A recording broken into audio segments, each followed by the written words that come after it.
This morning, there's a new warning for parents and kids about energy drinks. Maybe you've seen Prime Energy on social media.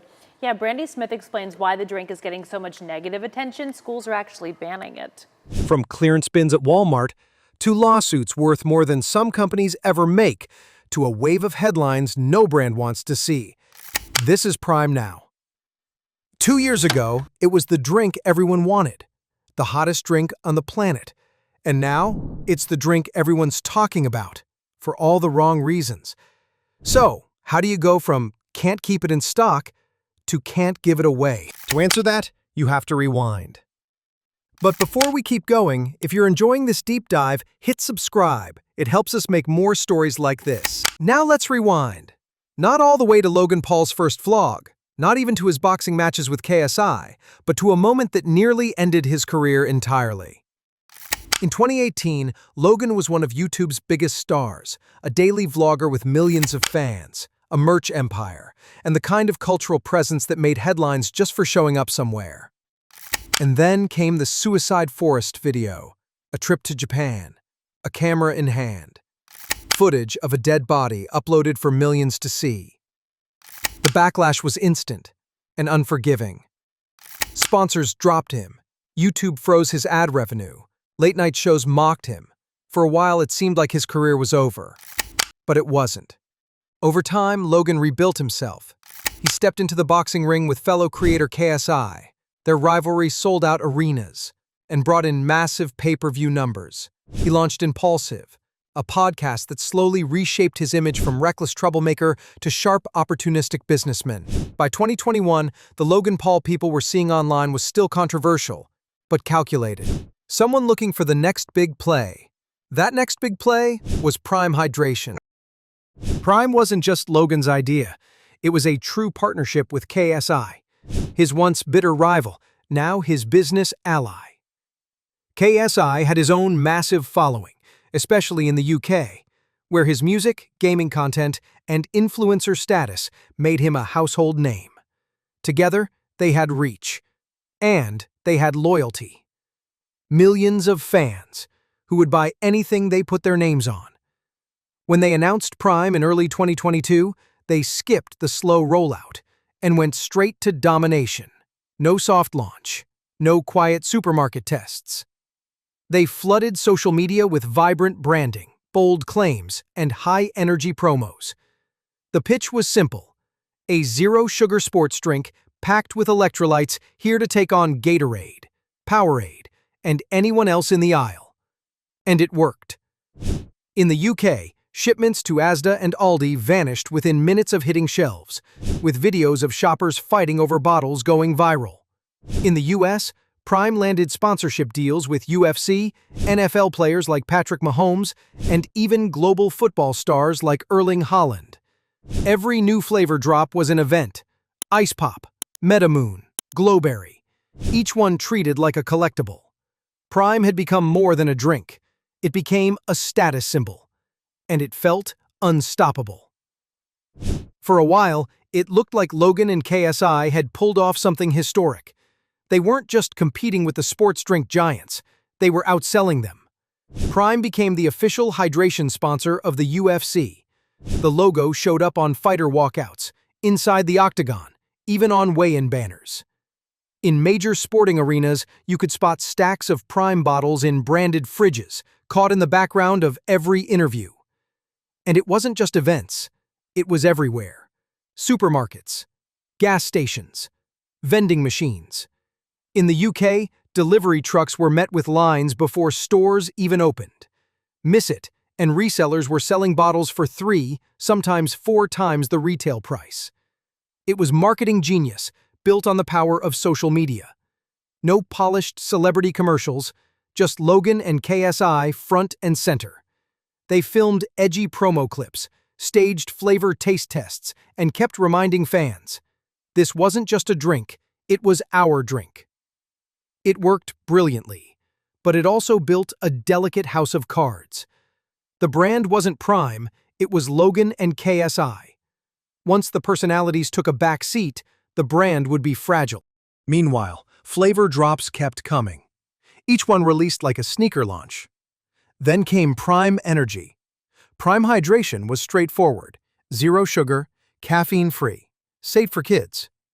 But Prime Energy, packed with 200 milligrams of caffeine, double a standard Red Bull, and sold in cans that looked almost identical to the kid-friendly version. Parents noticed, schools noticed, some banned it outright. Logan and KSI said it had clear labeling, but critics called it reckless for younger fans. Yet the numbers still soared, for a moment. By late 2023, Prime had exceeded $1 billion in retail sales globally, an incredible feat for a beverage brand under 2 years old.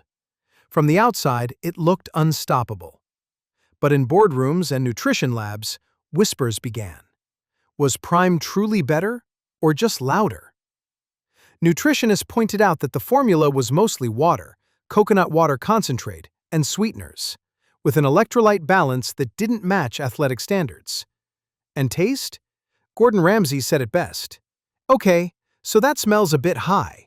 Oh Jesus, it's like swallowing perfume. What would I give it out of 10? 0. It was a savage moment. Not just a food critic saying it wasn't great, but a world-famous chef dismissing it outright. Right, okay, so... Ooh, smells a bit high. What is that flavour you got there? Tropical punch, it says. Oh, Jesus. Loosely. You've just Like- come from the Maldives. No, How it's, tropical no, it's was like that? swallowing perfume. What is that? What would I give it out of 10? 0. By early 2024, the aura began to fade. Flavor drops weren't selling out anymore. Instead of hype videos of shelf raids, there were shots of Prime sitting in clearance bins. The scarcity that gave it value had reversed. It wasn't exclusive anymore. It was just available. When the first headlines about Prime's lawsuits popped up, they felt like background noise. Big brands get sued all the time, but these kept coming, and they kept getting bigger. First, the $67 million dispute with Refresco, Prime's main bottling partner. Refresco claimed Prime broke their manufacturing contract, walking away from minimum order agreements after demand started slowing. That meant tens of millions in unsold capacity, idle staff, and legal fees. Then came the $13 million lawsuit from Agana, a raw materials supplier. They said Prime left massive orders unpaid. Prime fired back, claiming the shipments were low quality and unsafe. It wasn't a quiet settlement. It was public and ugly. And that was just the start. A class-action lawsuit alleged Prime's grape flavor contained PFAS, the so-called forever chemicals linked to cancer and reproductive issues. Even though the levels weren't proven dangerous, the headlines were enough to spook parents. Another case accused Prime Energy of mislabeling its caffeine content. Cans labeled at 200 milligrams actually testing between 215 and 225 milligrams. For a product that already had nearly 6 times the caffeine as a can of Coca-Cola, that extra margin made the concern even bigger. And because Prime Energy's design looks so similar to the kid-friendly hydration drink, critics argued it was setting up dangerous confusion. That marketing similarity became its own lawsuit, accusing Prime of making the two products so visually alike that parents and kids wouldn't realize the difference until it was too late. Then, the U.S. Olympic Committee stepped in. They sued over Prime's Team USA edition, saying it used Olympic branding without permission. The case settled, but the brand took yet another credibility hit. Meanwhile, health experts weren't holding back. Dietitians called Prime a glorified flavored water, high in potassium but too low in sodium for serious athletic hydration. Consumer watchdogs in Australia and Canada issued warnings about its caffeine levels. Schools from New York to Sydney banned it entirely after incidents of students fainting or feeling sick from overconsumption. And the numbers began to match the headlines. In the UK, sales dropped 70% year over year, from £112 million to £32 million. Net profit collapsed from $3.7 million to under $500,000. In the US, Nielsen data showed Prime's sales falling more than 50% in the first half of 2024. Globally, Analysts estimate revenue has fallen more than 90% since its peak, one of the steepest declines in the consumer goods sector in recent memory. This wasn't just bad luck.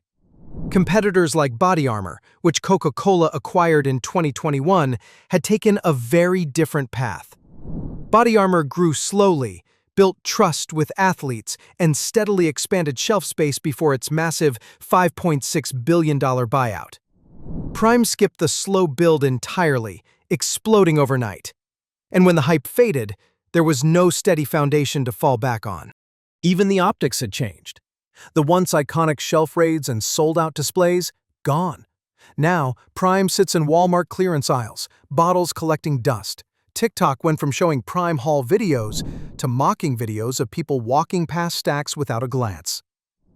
By mid-2024, even hardcore fans were buying less, saying the flavors have become too sweet, the release is too constant, and the brand too desperate.